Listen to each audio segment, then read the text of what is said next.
Olá, saudações do professor Lindenberg Araújo. Vamos para mais uma aula aqui no canal Professor Lindenberg História. Hoje vamos falar sobre a civilização grega na Antiguidade. Vamos fazer uma viagem até a Antiguidade Clássica, tá? 4.000 anos, 6.000 anos e por aí vai, tá bom? Normalmente meus alunos perguntam, professor, para que estudar algo que está tão distante de nós no tempo, no passado? Eu respondo, talvez não esteja tão distante assim quanto nós imaginamos, tá? Nós estudamos e analisamos as civilizações antigas para, primeiro, compreender como as pessoas viviam e pensavam no passado e para identificar quais elementos dessas sociedades, de alguma forma, se fazem ainda presentes entre nós, certo? Falar de Grécia Antiga, neste momento, estamos hoje no dia 6 de agosto, terminando a edição da Olimpíada de Tóquio, né, que deveria ter ocorrido no ano 2020. E os Jogos Olímpicos são, por essência, uma herança que nós herdamos dos povos gregos, certo? Olimpíadas eram eventos esportivos e também religiosos, culturais, políticos, que ocorriam a cada 4 anos nas cidades gregas, especialmente na cidade de Olímpia, em homenagem ao deus Zeus, né? As divindades gregas, certo? Jogos que simbolizavam muito daquilo que os gregos entendiam por sociedade, por padrão de beleza, por padrão de corpo, por conceito de vida, certo? Os jogos deixaram de acontecer quando Roma ocupa praticamente todo o entorno do mar Mediterrâneo, a partir do século V da era cristã, e esses jogos só vão retomar no final do século XIX, 1896, e seguem até os dias atuais, com algumas interrupções por motivos variados, né, que depois nós poderemos analisar esses aspectos, tá bem? Nossa linguagem, nosso idioma, o português, tem muitas, mas muitas referências na Grécia Antiga, certo? Então, estudar essas sociedades é compreendê-las em seu tempo e em seu lugar, mas também identificar entre nós aqueles elementos, aspectos que nós herdamos. O conceito de democracia, o conceito de política, certo? O conceito de sociedade ocidental tem muito a ver com a história da Grécia Antiga, ok? Vamos ao tema. Foco nos estudos, anota tudo, segue o nosso canal, curte, sugere para os amigos e vamos para a Grécia Antiga. Muito bem. Aqui está a região da Grécia atual. Tá? Um território extremamente recortado, certo? Formado por dezenas de ilhas. Aqui, Mar Egeu, Mar de Creta, tá bom? Mar Mediterrâneo, mais a leste. O mundo grego na antiguidade. A Grécia não correspondia a um território unificado, mas a uma cultura, uma língua, uma religião e costumes compartilhada por uma grande população espalhada em diferentes cidades-estado. Atenção, essa é uma informação extremamente importante já para começar. Quando a gente fala em Grécia, a Grécia não era um território só. Não vamos nem falar em país, porque na época não havia esse conceito de país. A Grécia nunca foi um território unificado. A Grécia, quando a gente fala os gregos, nós estamos falando de populações diversas, de territórios e ilhas diversas, que falavam a mesma língua, que praticavam as mesmas religiões e que tinham costumes semelhantes. Isso era a Grécia. Normalmente, cada uma dessas ilhas ou mesmo no interior do continente, nós vamos ter cidades espalhadas, porque é um território muito recortado por montanhas, tá? Montanhas e ilhas. Então você tinha cidades que mesmo próximas, mas eram difíceis de se conectar, porque entre um e outro havia ou um grande abismo ou uma grande montanha. Ou eram cidades separadas pelo mar, ilhas. Por isso, essas cidades eram chamadas de cidades-estado, ou seja, tinham governos próprios, compartilhavam de uma mesma cultura, mas com governos próprios. Por isso não podemos falar em uma Grécia, devemos falar em diversas cidades que compunham a cultura grega na antiguidade.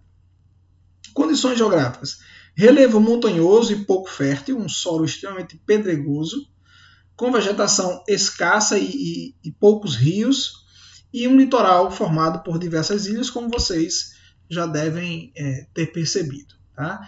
Até hoje são famosos os cruzeiros para as ilhas gregas, tá certo? É uma região hoje que vive muito da atividade turística. Então, quando se fala em cruzeiro, logo se lembram das ilhas gregas. Tá bem? Essas condições geográficas elas foram determinantes para o modo de vida e para a cultura grega na antiguidade. Tá? Impulsionaram os gregos para o mar, se tornaram hábeis navegantes, favorecendo o desenvolvimento do comércio e o intercâmbio cultural, intercâmbio de saberes entre diversos povos. Tá? Favoreceram a fragmentação política pela dificuldade da comunicação entre as comunidades estabelecidas nos diferentes pontos, como eu já havia explicado. Eram cidades próximas, ilhas próximas, mas a comunicação não era fácil.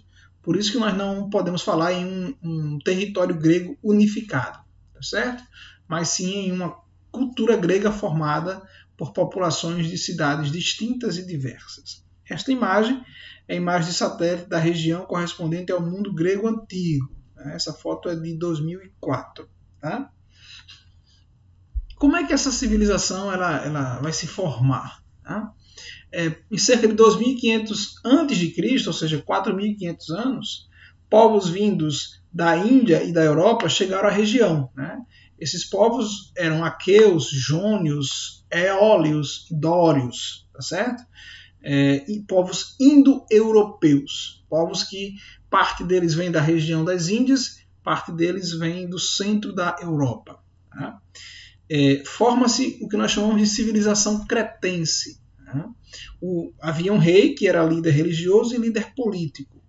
O centro era o palácio, que também era o centro administrativo entre os cretenses. E temos a civilização minoica, que incorporou muitas características da cultura cretense, desenvolveu a forma mais antiga da escrita grega. Aí foram fundadas colônias na chamada Ásia Menor, certo? Essas duas civilizações, a civilização cretense na ilha de Creta e a civilização minoica, essas duas civilizações mais antigas é que formaram as bases para o que nós chamaremos de civilização grega, certo? Esta civilização grega tem os seus períodos históricos. Tá? Período homérico, de 1200 a 800 a.C. Tá? O que é esse período homérico? Né? Homero foi um historiador, escritor grego. Tá? Ele escreveu, registrou em suas obras diversas histórias, lendas, mitos da cultura grega reunidos em livros extremamente extensos que podem ser consultados até hoje. E esses livros, apesar de não serem relatos históricos, documentos históricos, mas a partir da literatura é possível compreender como vivia aquela sociedade. Tá certo? As informações sobre esse período foram obtidas por pesquisas arqueológicas e pelo estudo dos poemas atribuídos ao poeta grego Homero. O período homérico caracterizou-se por extinção do poder centralizado nos palácios, fim das atividades comerciais, declínio da cultura ligada à vida palaciana. Então, Homero, na verdade um poeta, ele vai registrar, certo, parte dessa cultura grega neste período de 1200 a 800 a.C. E o período arcaico vai de 800 a 500 a.C., um período de intensas transformações na civilização grega. Nós vamos ter a falta de terras para o cultivo e para o desenvolvimento das sociedades, né, das cidades gregas.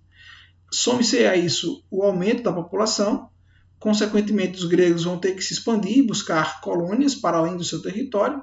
Formam-se assim as polis, que nós iremos explicar com mais detalhe.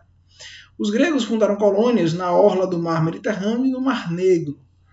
Constituíam-se mais de 100 cidades-estados com organização políticas e socioeconômicas próprias. Então, imaginem mais de 100 cidades com governos próprios, colônias, tá certo?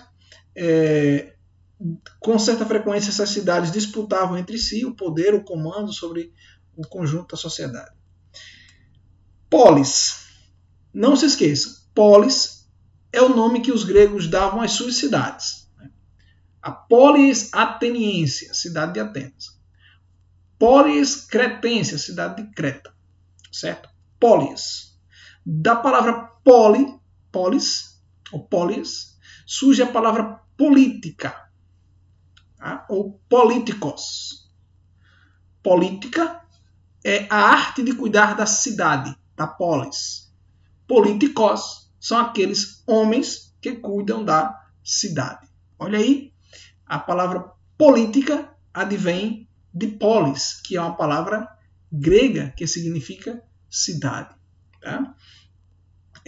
Por isso que até hoje nós usamos algumas palavras como metrópolis, ou seja, uma grande cidade, metrópolis, certo? No Rio de Janeiro, a cidade de Petrópolis, ou a cidade de Pedro, uma cidade que seria a cidade do imperador do Brasil, Dom Pedro II. Tá? Então vejam aí, para vocês perceberem como a cultura grega está presente entre nós, inclusive no nosso vocabulário. Tá bom? Então não se esqueçam, polis, cidades gregas. Política, cuidar da cidade. Políticos, aquele que cuida da cidade. Interessante sobre essa coisa de políticos é que os políticos gregos, todos eles usavam um pano branco sobre o corpo. Acho que vocês já viram essa imagem, né? Esse pano branco era chamado de cândidos. E aqueles que se prontificavam a participar da política eram chamados de candidatos. Certo? Por que cândidos? Por que candidato? Cândidos tem a ver com candura. É uma palavra antiga, mas muito bonita. Candura, que significa pureza de espírito, pureza de coração. Então, para cuidar da cidade, o indivíduo tinha que ser um candidato, ou seja, aquele que tinha candura, aquele que tinha pureza, aquele que tinha honestidade. Tá certo? Seria muito bom que os nossos políticos de hoje e os nossos candidatos de hoje usassem a túnica branca dos gregos antigos. Tá certo? Fica aí a dica para vocês, uma curiosidade sobre a Grécia Antiga. Tá bem? Duas cidades gregas da Antiguidade são extremamente importantes para compreender o funcionamento daquela sociedade. Uma delas é a cidade de Atenas, que até hoje é capital da Grécia, e a cidade de Esparta, né, que geograficamente ela não existe mais, né, com esse nome, tá certo? Mas Atenas continua existindo, é a capital da Grécia, e nós vamos analisar as características dessas duas cidades, até para que vocês percebam suas semelhanças e diferenças, tá certo? Atenas foi fundada pelos jônios na planície da Ática. Olha aí, Ática é o nome de uma editora de livros, certo? Próximo ao mar Egeu, por volta do século X a.C. Atenas tinha terras pouco férteis, por isso não se dedicava à agricultura, mas sim a atividades marítimas comerciais. Era inicialmente uma cidade-estado aristocrática, mas após intensos conflitos sociais tornou-se uma democracia. Olha só, duas palavras que nós usamos hoje, que também tem origem na Grécia. Tá? Vamos ver aqui, ó. Aristoi, os melhores, os bem-nascidos. Tá? Kratia, poder. Então, uma aristocracia é o poder dos bem-nascidos, dos privilegiados, da nobreza. Certo? Até hoje nós usamos os aristocratas, aqueles que se consideram muitas vezes superiores de uma linhagem, aristoi, bem-nascidos, poder dos bem-nascidos. Democracia, nós usamos muito e poucas pessoas sabem o significado real desta palavra. Cracia, olha aqui, ó, crática, cracia. Olha, perceberam a semelhança? Cracia, poder. Demo, não é demônio não, viu? Demo, povo. Ou seja, democracia, poder do povo. Aristoi, cracia, poder dos bem-nascidos, o poder de poucos, porque poucos eram considerados bem-nascidos. Tá? Então a palavra democracia, de origem grega, significa governo ou poder de todos, ou poder do povo. Tá certo? Então, é em Atenas que surge o conceito de democracia. Tá? É óbvio que há 5.000 anos, na Grécia Antiga, a democracia não era como a democracia de hoje, em que todos poderiam votar e serem votados, em que todos poderiam se expressar livremente. Não, era uma democracia restrita a homens livres, gregos e que tinham posses. Mulheres, estrangeiros, escravizados, que não eram negros, eram brancos mesmo, não tinham direitos políticos, não eram considerados cidadãos, certo? Não eram considerados políticos. Bem? Atenas evolui de uma monarquia, monarquia, arquia, poder de monarquia. Avança para uma oligarquia, oligos, poucas pessoas, uma família, um grupo. Né? Tirania, um governante que governa de forma absoluta. Depois vem a democracia, governo do povo. Olha que evolução interessante, certo? Percebam os períodos da evolução temporal. Na monarquia, o rei tinha plenos poderes, sendo auxiliado por um conselho de anciãos, o Areópago, conselho de anciãos. Na oligarquia, o rei foi substituído por um grupo de arcontes, que pertenciam à aristocracia. Na tirania, o tirano governava com poder autocrático, ele mesmo era o poder autocrático, poder autônomo, poder dele mesmo. E a Assembleia, na democracia, tomava as decisões da polis. Dela participavam todos os que eram considerados cidadãos, mulheres, como eu disse, estrangeiros, homens livres, pobres não eram considerados cidadãos, tá bom? Era uma sociedade injusta e desigual, tá bom? Cidadãos eram os homens adultos e livres, filhos de mães e pais atenienses. Calculava-se que no século V a.C. havia cerca de 30.000 cidadãos em Atenas. Do mais pobre ferreiro ao mais rico proprietário de terras, todos os cidadãos podiam participar das atividades políticas, porém com certas diferenças. Quem tinha posses, naturalmente, acabava exercendo mais poder do que aqueles que não tinham. Os metecos eram os estrangeiros, que não tinham o direito de participar da vida política nem de possuir terras. Dedicavam-se às atividades como o comércio e o artesanato.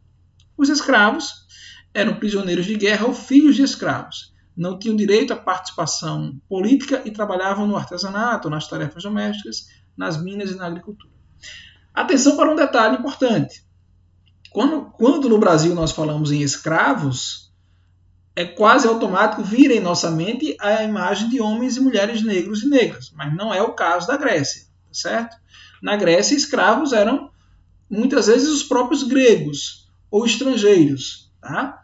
Que ou eram prisioneiros de guerra ou eram pessoas endividadas. Então, alguém que devia muito a outra, ela tornava-se escrava daquela pessoa a quem ela devia, desde que ela não pudesse pagar. Então, na Grécia, o escravo não era um homem ou uma mulher negros, era um homem branco, né? Desde que fosse prisioneiro de guerra, devesse ou fosse filho de escravo.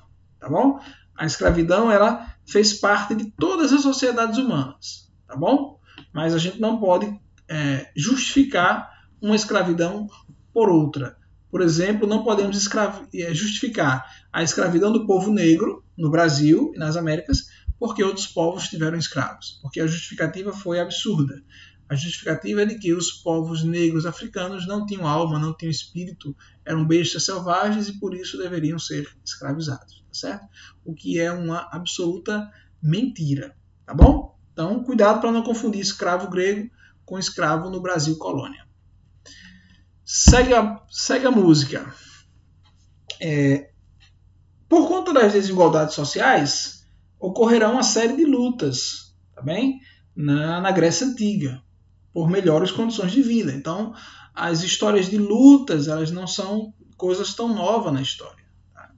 Em meados do século VII a.C., a população se rebelou contra o poder dos eupátridas. Eupátridas, filhos da pátria, filhos da Grécia.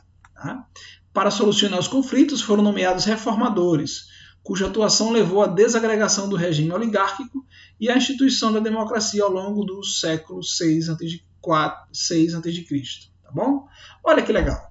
A democracia, um sistema político que nós valorizamos tanto atualmente, ele surgiu por força de movimentos sociais, movimentos populares. Né? Surgiu por força de lutas por melhores condições de vida, por igualdade. Aqueles governos anteriores à democracia não eram suficientes para garantir igualdade. Se a própria democracia ainda não é suficiente, imaginem vocês outras formas de governo, como as formas ditatoriais. Né? Hoje tem um monte de gente que pede a volta da ditadura, etc., a volta da monarquia, mas essas pessoas não têm a mínima ideia do que isso significa. Né? Tem gente que pede a volta da ditadura, mas quando uma autoridade exerce o poder de forma mais intensa, ele vai lá e reclama. Então, são pessoas que não têm noção do que significa ditadura. Com todos os problemas, melhor a democracia que nós temos. Tá bom? Os gregos já deram essa lição para a gente.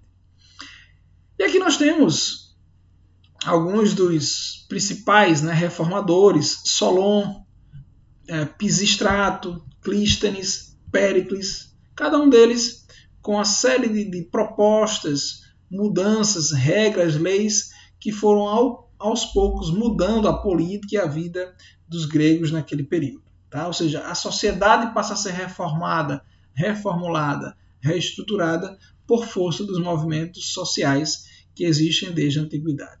Tá bom?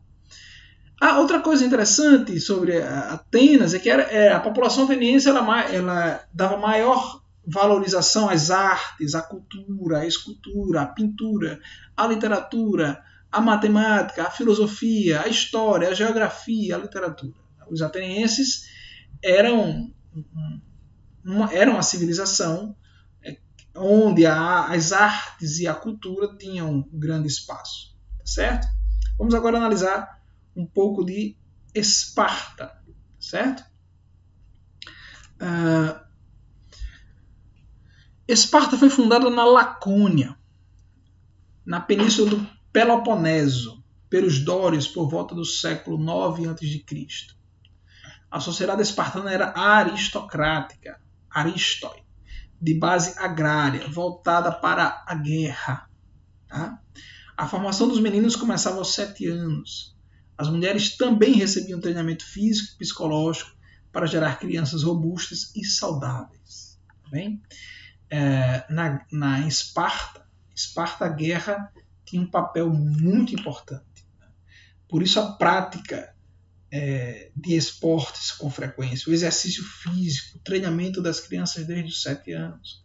As mulheres gregas também passavam por exercícios físicos para que pudessem ter condições físicas de gerar filhos fortes. Tá certo? Inclusive, era na Grécia onde, quando a criança nascia, ela era examinada por um conselho de anciãos. E se fosse detectado nela algum defeito físico, algum problema físico, do ponto de vista dos gregos, essa criança tinha que ser jogada em um abismo, no fosso. Ela não poderia viver, porque o homem grego tinha que ser fisicamente perfeito para poder defender sua família e sua sociedade nos conflitos que eram muito comuns na Grécia Antiga, tá certo? Por isso o treinamento desde os 7 anos, ok? Esparta se organizava a partir da figura do rei. Ele era o sumo sacerdote, juiz supremo e comandante do exército. A princípio havia uma diarquia, ou seja, um governo de 2 reis, certo? A gerúsia era um conjunto de 28 anciãos, como se fosse o Senado, onde as leis eram elaboradas. A Ápela, a Assembleia dos Cidadãos, que ratificava as decisões da gerúsia, era como se fosse uma Câmara de Deputados. E os éforos eram 5 cidadãos que desempenhavam funções fiscalizadoras e executivas, como se fosse o poder judiciário. Então observe que já na antiguidade havia algo parecido com o que nós praticamos hoje, né? Reis que governam como presidentes, gerúsia e ápela como se fosse Senado e Câmara dos Deputados que elaboram as leis, e os éforos que fiscalizam e aplicam as penalidades, certo? Então observem como que a cultura grega está de alguma forma presente entre nós até hoje. Esparta também tinha suas divisões sociais, assim como Atenas, assim como todas as cidades gregas. Havia os esparciatas, também chamados de homoioi, ou iguais, éramos iguais. Eram homens com mais de 30 anos, proprietários de pelo menos um lote de terra. Somente eles podiam ter participação política, terras, escravos e ocupar cargos públicos. Dedicavam a vida à política e ao treinamento para a guerra. Então, esses eram os iguais, os esparciatas, os nobres espartanos, né? Os periecos eram os homens livres que habitavam os arredores de Esparta. Trabalhavam como agricultores, artesãos ou comerciantes. Sem direitos políticos, eram recrutados para o exército em épocas de conflitos e deviam pagar impostos, tributos. Os ilotas eram os integrantes da população servil, a mais numerosa da sociedade espartana. Não tinham direitos políticos, sociais e econômicos, sendo obrigados a trabalhar em propriedades do Estado e dos cidadãos espartanos. Eram esses que produziam a riqueza. Então observe a desigualdade. Os privilegiados que tinham terras e não pagavam impostos, os periecos intermediários e os ilotas que trabalhavam e pagavam impostos para manter os privilégios dos esparciatas. Era uma sociedade injusta e desigual. E as mulheres espartanas, ainda que não tivessem direitos políticos, podiam comparecer às reuniões públicas e administrar o lar com o marido, algo que não ocorria em outras pólias gregas. Ou seja, apesar das limitações, as mulheres espartanas tinham algumas atribuições diferentes de mulheres de outras cidades gregas, como a própria cidade de Atenas. No período clássico, a Grécia tem diversos momentos de conflitos. As polis permaneciam em guerra, porém, ao ser ameaçadas por um inimigo externo, uniam-se para combatê-lo. Ou seja, as cidades gregas viviam brigando entre si. Mas quando era um inimigo de fora, elas paravam de brigar entre si e diziam, vamos se juntar agora para combater o inimigo lá fora. Tá? É o que vai acontecer com os persas, certo? Os gregos vão criar, né, a Liga de Delos. Cidades-estados que combatiam os persas organizaram-se em uma confederação presidida por Atenas. E essas cidades pagavam impostos a Atenas para que Atenas administrasse a resistência aos persas. Isso depois vai gerar uma série de problemas. Tá? As guerras contra os persas, ou guerras médicas também, né, que os persas eram chamados de povos medos, da região da Medeia. E aqui ocorre, né, essas guerras, cidade de Maratona, Plateia, Salamina, Termópilas. Né? E aqui lembra muito o filme 300 de Esparta. Eu recomendo vocês assistirem, um belíssimo filme que retrata muito dos aspectos culturais da Grécia Antiga. Tá? Guerra do Peloponeso, as rivalidades entre Esparta e Atenas levaram a um conflito que durou 27 anos. Tá? Então, primeiro aqui as guerras greco-pérsicas, gregos contra persas, e aqui as guerras do Peloponeso, as cidades da região do Peloponeso lutando entre si. Tá bom? Como consequência, nós vamos ter aqui a Liga de Delos, ela liderada por Atenas, depois é criada a Confederação do Peloponeso, liderada por Esparta, tá? Ou seja, uma disputa aqui entre Esparta e Atenas por insatisfações. Resultado, a Grécia que já era fragmentada, as cidades ficam ainda mais fragilizadas e permite que a Grécia seja conquistada pela Macedônia, tá? Por Alexandre da Macedônia, certo? O Império Macedônico, 308 a.C., Felipe II liderou a invasão macedônia à Grécia. Nesse período, Alexandre Magno ampliou a política expansionista macedônica, conquistando os territórios persas. Nessas conquistas, respeitou as instituições dos povos vencidos. A fusão da cultura grega com as tradições das regiões conquistadas pelos macedônios, na África e na Ásia, deu origem a uma nova manifestação cultural, o helenismo, ou seja, a expansão da cultura grega por outros territórios. Helenismo vem de Hélade, a região onde existia a Grécia. Tá? E olha aqui o território ocupado pelos macedônios, o Egito, todo o entorno do mar Mediterrâneo, tá? A região aqui da Grécia, Oriente, a região em torno do Golfo Pérsico, até aqui a região do continente asiático. Okay? África, Europa e Ásia, um dos maiores impérios da antiguidade. E aqui, talvez o aspecto mais importante da nossa aula, que seja o legado cultural dos gregos, né? O que eles deixaram de herança cultural. Eles praticavam uma religião politeísta, ou seja, com muitos deuses, seus deuses tinham virtudes e defeitos humanos, o que era uma característica. Cada polis tinha um deus protetor e promovia festas e rituais para homenageá-los. Isso é um aspecto muito interessante, né? Os gregos representavam os deuses como figuras humanas. E esses deuses gregos tinham também defeitos humanos, inveja, se apaixonavam, tinham ira, se relacionavam com os seres humanos. Então, na cultura grega, os deuses mantinham relações, inclusive sexuais, com os seres humanos, e dessas relações surgiriam os semideuses, certo? Os deuses tomavam partido, né, entre as cidades para ver quem venceria a guerra. Então eles acreditavam que quando uma cidade vencia, era porque o deus interviu naquele processo. Tá bom? A religião grega nos deixa até hoje a chamada mitologia grega, um conjunto de histórias que se entrelaçam para explicar a origem e o funcionamento daquela sociedade. Tá bom? Então quem tiver um pouquinho mais de curiosidade, dá uma pesquisada sobre a mitologia grega. Na ciência, os gregos se destacaram na geografia, na matemática e na física. Vamos ter Pitágoras, que elaborou o teorema que descreve a relação das medidas de um triângulo retângulo. Até hoje nós estudamos, né, os teoremas de Pitágoras. Né?